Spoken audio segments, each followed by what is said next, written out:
आज की इस वीडियो में हम बात करने वाले हैं एक नोवेल जिसका नाम है तमस। इसे लिखा था एक प्रोग्रेसिव राइटर भीष्म साहनी ने। भीष्म साहनी का जन्म 8 अगस्त 1915 को रावलपिंडी में हुआ। दोस्तों, अब यह जगह पाकिस्तान में है।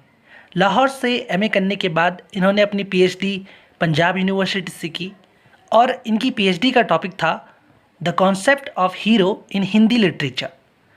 दोस्तों, भीष्म साहनी ने पार्टीशन को बहुत पास से देखा है। पार्टीशन से पहले इन्होंने टीचिंग की और कुछ फील्ड वर्क किया, कुछ बिजनेस भी किया इन्होंने। और पार्टीशन के बाद इन्होंने एक थिएटर कंपनी ज्वाइन करी जिसका नाम था IPTA, Indian people theatre association. वहाँ भी इन्होंने काम किया।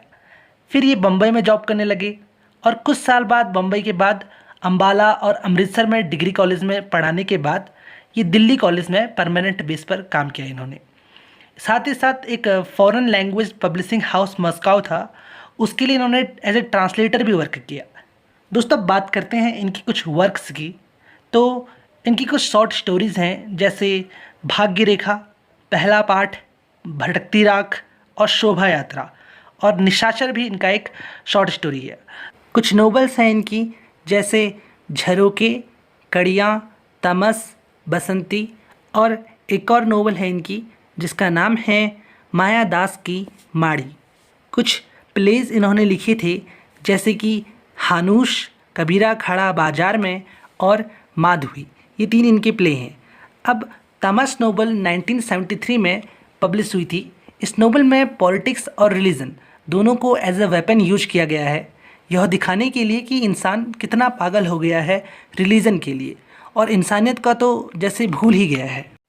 नोवेल शुरू होती है एक अंधेरे कमरे से, जहां नत्थू नाम का एक मजदूर एक सुअर को मारने की कोशिश कर रहा है।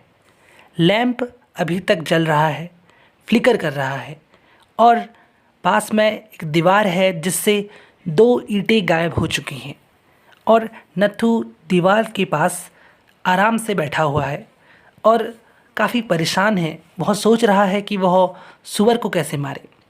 सुअर को मारने का काम उसे मुराद अली ने दिया है, और मुराद अली जो ये कैरेक्टर है, इसने सुअर को मारने का काम इसलिए दिया है क्योंकि मिस्टर सलोरिया, उन्हें हॉस्पिटल में एक सुअर की ज़रूरत है। काफ़ी परेशान नत्थू काफ़ी देर तक सुअर को मारने की कोशिश करता है, और सुबह होते ही 3 बजे के टाइम तक नत्थू सुअर को मारने के लिए वापस जाता है कमरे के अंदर, क्योंकि तब तक वह मार नहीं पाया होता है। कमरे में काफ़ी अंधेरा और चारों तरफ कूड़ा जो कि नत्थू लाया था उस कमरे में। थोड़ा थोड़ा करके उसने कमरे में बिछाया कूड़ा ताकि सुअर अंदर आ जाए। यह सुअर नत्थू मारना नहीं चाहता था क्योंकि उसे यह काम आता ही नहीं था।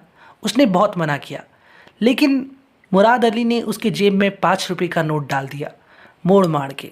इस वजह से थोड़ा तंग मिजाज वह कुछ कह नहीं पाया। 5 रुपये का नोट उसे कुछ कहने नहीं दे रहा था, तो उसने कुछ कहा नहीं और सुअर को मारने का काम अपने हाथ में ले लिया। सुअर को उसने सुबह सुबह बड़े मुश्किल से मारा। उसके एक दोस्त ने उससे कहा था कि सुअर को तिरछा करके लेटाने के बाद उसके गले में चाकू से मार देना, तो उसके बाद सुअर मर जाएगा। ऐसा करने के बाद नत्थू ने सुअर को फाइनली मार दिया, और मारने के बाद जब उसने घड़ी देखी तो घड़ी में 4 बज चुके थे, और सुअर को लेने के लिए मुराद अली ने किसी को भेजा था। मुराद अली ने जिसे भेजा था वह सुअर को वहाँ से ले गया। अब अगले दिन नत्थू ने जो देखा वो काफ़ी हैरानी से भरा हुआ था, क्योंकि मस्जिद के बाहर जब नत्थू जा रहा था तो उसने देखा कि वही सुअर मस्जिद के बाहर पड़ा हुआ था, जिससे पूरे समाज में वहाँ सब जगह एक क्रांति का और एक लड़ाई झगड़े का माहौल शुरू हो गया। क्योंकि कांग्रेस पार्टी जो कि वहाँ उससे पहले अपने भाषण दे रही थी, बहुत कुछ बोल रही थी, वह कुछ बोल नहीं पाई और वह अपने घर चली गई। वे सब लोग डर गए क्योंकि पूरे शहर में दंगा होने वाला था। बहुत सुअर को मारने की अफवाह सब जगह फैल गई कि एक सुअर मरा हुआ है, मस्जिद के बाहर रखा हुआ है। तो काफ़ी लोगों में काफ़ी हड़कंप मच गया। इससे मुस्लिम समुदाय काफ़ी भड़क गया और उन्होंने एक गाय को मार दिया। और अब शहर में काफ़ी तरफ चारों तरफ काफ़ी दंगे होने शुरू हो गए। उन दंगों में बहुत सारे लोग बहुत परेशान हो गए, बहुत सारे लोगों की जानें चली गई। कुछ कैरेक्टर्स ऐसे हैं स्टोरी में जिन लोगों ने अपना घर छोड़ दिया और घर छोड़ने के बाद दूसरे अपने दोस्तों के घर गए। इसी गांव में हरनाम सिंह नाम का एक कैरेक्टर है। वह अपनी वाइफ बंतो के साथ वहाँ रहता है और उसकी एक बेटी है जिसका नाम है जसबीर। उसका बेटा उस गांव से 25 मील दूर एक दूसरे गांव मीरपुर में रहता है और उसके बेटे का नाम है इकबाल। जब दंगे हुए तो हरनाम सिंह के एक दोस्त करीम खान ने उनसे कहा कि आप इस गांव को छोड़कर चले जाइए। चारों तरफ आग लगी हुई थी, दंगे बहुत हो रहे थे, तो इस वजह से हरनाम सिंह ने उस गांव को छोड़ दिया। एक कॉमरेड हैं जिनका नाम है देवव्रत। देवव्रत ने हिंदू और मुस्लिम इन दोनों को समझाने की काफ़ी कोशिश करी। एक मीटिंग भी कराई जिसमें हिंदू लीडर बख्शी जी और एक मुस्लिम लीडर हयात बख्श ये दोनों वहाँ आ पहुँचे, लेकिन यह मीटिंग कैंसिल हो गई क्योंकि तभी एक न्यूज़ आई कि कुछ सिख लोगों को मार दिया गया है और इस वजह से दंगा और बढ़ गया है। हरनाम सिंह और बंतो यहाँ दूसरे गांव में पहुँच चुके थे। वहाँ राजू नाम की एक औरत थी जो कि मुसलमान थी, उसने उनकी काफ़ी हेल्प करी। लेकिन यहाँ उनका बेटा राजू का एक बेटा है जिसका नाम है रमजान अली और उसका पति ईशान अली के साथ हरनाम सिंह का काफ़ी व्यापारिक संबंध है। ईशान अली जब अपने बेटे रमजान अली के साथ घर आया तो रमजान अली और ईशान अली अपने साथ एक बक्सा लाए थे जिसमें बहुत सारा सामान रखा हुआ होगा।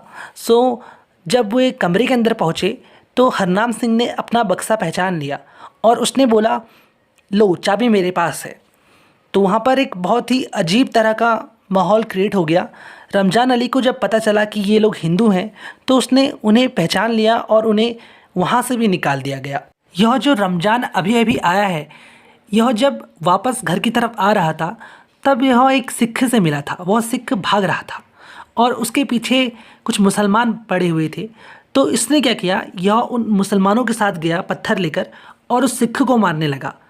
बल्कि वह सिख उनसे बचने के लिए गुफा के अंदर गया और उन्होंने उस गुफा के अंदर भी काफ़ी पत्थर मारे और लास्ट में उसे पकड़ लिया और पकड़ने के बाद उसे मजबूर किया कि वह मुसलमान बन जाए और उसका नाम भी बदल दिया गया। उसका नाम रख दिया गया शेख इकबाल अहमद। दोस्तों, ये वही इकबाल है जो कि हरनाम सिंह का बेटा था। इकबाल सिंह यह अपने घर आया हुआ था और इसके पिताजी दरअसल मुरीदपुर चले गए थे। तो यहाँ पर काफ़ी परेशानी हो गई थी क्योंकि इकबाल का नाम अब शेख इकबाल अहमद हो गया था और इस रमज़ान ने ही मुसलमानों की हेल्प से, कुछ अपने दोस्तों की हेल्प से उसको काफ़ी पीटा और उसके बाद उससे ये प्रॉमिस भी किया कि तुम्हारी शादी एक मुसलमानी लड़की से कर देंगे। इस तरह का एक माहौल क्रिएट हो गया जो कि काफ़ी टेंशन से भर गया था और इकबाल को काफ़ी गुस्सा भी आ रहा था। वहीं पड़ोस के गांव सैयदपुर में मुसलमानों ने 2 लाख रुपए की मांग करी और इसके लिए उन्होंने गुरुद्वारे में आक्रमण कर दिया। गुरुद्वारे में बहुत सारे लोग थे। सिखों ने पूरी कोशिश करी कि वे सबको बचा सकें, लेकिन इसके बावजूद भी जसवीर नाम की एक औरत ने कुएं में कूद मारकर अपनी जान दे दी और हरि सिंह की वाइफ अपने 4 साल के बेटे के साथ कुएं में कूद मार ली। और देवा सिंह की एक वाइफ थी, उसने तो अपने छोटे बच्चे को, जो कि शायद कुछ महीने का होगा, उसको अपने पीठ से बांधा और उसने भी कुएं में कूद मार ली। दूसरी तरफ हरनाम सिंह अपने बेटे के बारे में जानने के लिए मुंशी जी से काफ़ी कुछ पूछ रहे हैं, लेकिन मुंशी जी तो लाइन में खड़े हुए लोगों की संख्या गिनने में व्यस्त हैं, उनकी बात नहीं सुन रहे हैं। तो दोस्तों, यह तो कहानी होगी हरनाम सिंह की। अब हम बात करते हैं एक दूसरे कैरेक्टर की जिसका नाम है लाला लक्ष्मी नारायण। लाला लक्ष्मी नारायण, इनकी हेल्प एक मुसलमान इनके दोस्त ने करी और उसके बाद ये एक सेफ जगह पर पहुंच गए। लेकिन इनका बेटा है रणवीर जो है, इसने एक कमेटी को ज्वाइन कर लिया और मुसलमानों के खिलाफ काफ़ी आवाज़ उठाई और यहाँ इन्होंने एक मुसलमान को मार भी दिया। यह भी काफ़ी हैरानी की बात थी, लोग इतने अजीब तरह से रिएक्शन कर रहे थे। तो इन्होंने एक मुसलमान को मार भी दिया। और एक और बात बताना चाहूँगा मैं आपको, नत्थू नाम का जो कैरेक्टर था उसकी भी डेथ हो चुकी थी, वह भी मर गया था। उसने मरने से पहले अपनी वाइफ को सब कुछ बता दिया था और उसकी वाइफ का हाल तो कुछ ऐसा हो गया था जैसे कि मैकबेथ में हुआ था। मैकबेथ में मैकबेथ की वाइफ का हाल था, वैसा ही हाल उसकी वाइफ का हो चुका था।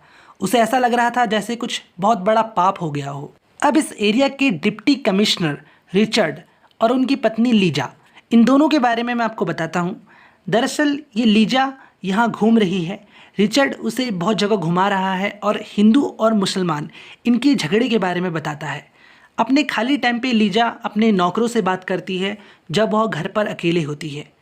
और ये लीजा यह इंडियंस के बारे में क्या सोचती है यह जानना बहुत ज़रूरी है।